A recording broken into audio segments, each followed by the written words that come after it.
ശ്രീനാരായണപുരം പഞ്ചായത്തിലെ പടിഞ്ഞാറെ വെമ്പല്ലൂരിൽ നൂറ്റാണ്ടോളം പഴക്കമുള്ള കുളം നികത്താനുള്ള ശ്രമം നാട്ടുകാർ തടഞ്ഞു. 21-ാം വാർഡിൽ പ്രദേശവാസികൾ വിവിധ ആവശ്യങ്ങൾക്കായി ഉപയോഗിച്ചു വന്നിരുന്ന കുളമാണ് പുതിയ സ്ഥലമുടമ നികത്താൻ ശ്രമിച്ചത്. പുരയിടത്തിലുണ്ടായിരുന്ന വീട് പൊളിച്ചതിന്റെ അവശിഷ്ടങ്ങൾ കരാറുകാരൻ കുളത്തിലിട്ട് നികത്തുകയായിരുന്നു. തിരുനിലം റെസിഡൻസ് അസോസിയേഷന്റെ നേതൃത്വത്തിൽ കുളം നികത്തുന്നത് തടയുകയും അധികൃതരെ വിവരമറിയിക്കുകയും ചെയ്തു. തുടക്കത്തിൽ നാട്ടുകാരുടെ സമ്മർദ്ദത്തിന് കരാറുകാരൻ വഴങ്ങിയെങ്കിലും അവധി ദിവസങ്ങളിൽ നിരവധി ടിപ്പർ ലോറികൾ ഉപയോഗിച്ച് കുളം മണ്ണിട്ട് മൂടുകയായിരുന്നു. ഇതോടെ നാട്ടുകാർ ചേർന്ന് ടിപ്പർ ലോറികൾ തടഞ്ഞു.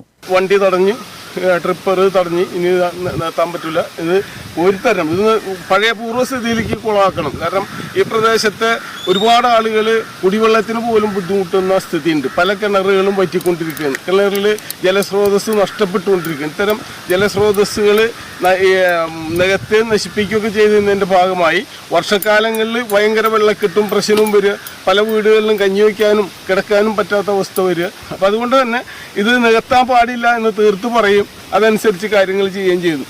സംഭവം അറിഞ്ഞെത്തിയ മതിലകം പോലീസ് കെട്ടിടാവശിഷ്ടങ്ങൾ നീക്കം ചെയ്ത് കുളം പൂർവ്വസ്ഥിതിയിലാക്കുവാൻ കരാറുകാരന് നിർദ്ദേശം നൽകി. SN പുരം 3-ാം വാർഡ് അംഗവും പെരുന്തോട് സംരക്ഷണ സമിതി ഭാരവാഹിയുമായ രാജേഷ്, വാർഡ് അംഗം കൃഷ്ണേന്ദു, ഷിബു, റെസിഡൻസ് അസോസിയേഷൻ അംഗങ്ങളായ MM മോഹനൻ, TV വേണു എന്നിവർ പ്രതിഷേധത്തിന് നേതൃത്വം നൽകി. വേനലിൽ പ്രദേശത്ത് കുടിവെള്ളക്ഷാമം രൂക്ഷമാണ്. മഴക്കാലത്ത് വെള്ളക്കെട്ടും പതിവാണ്. TCV news, Kodungallur.